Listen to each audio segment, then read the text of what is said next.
This video is presented by VoiceOver article. Capital, then, is wealth invested in industry. Finance is the machinery by which this process of investment is carried out, and international finance is the machinery by which the wealth of one country is invested in another. Let us consider the case of a doctor in a provincial town who is making an annual income of about L800 a year, living on L600 of it and saving L200.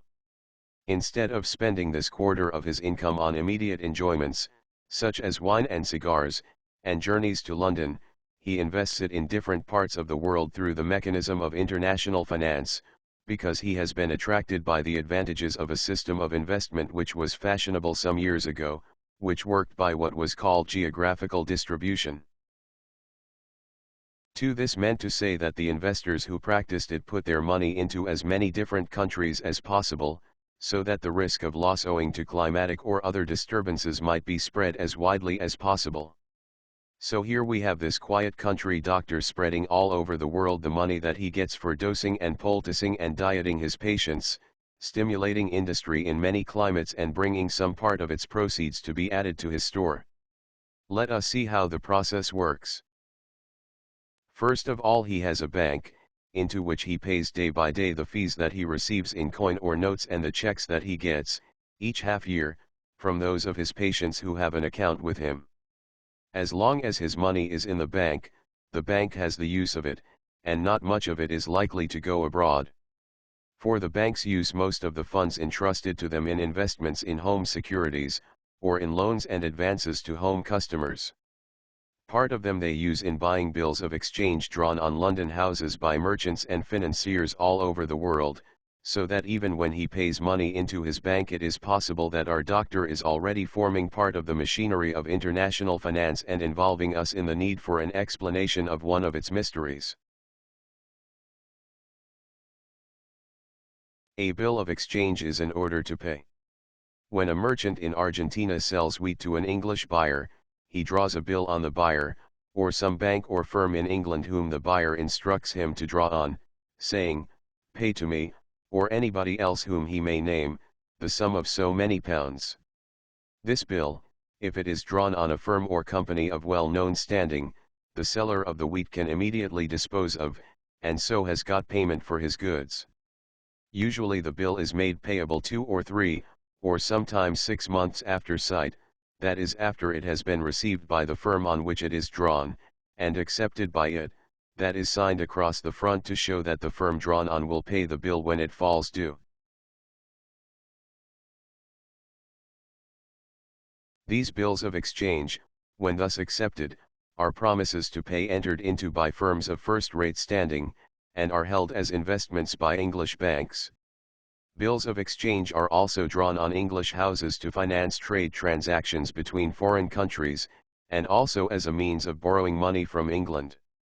When they are drawn on behalf of English customers, the credit given is given at home, but as it is, almost always, given in connection with international trade, the transaction may be considered as part of international finance.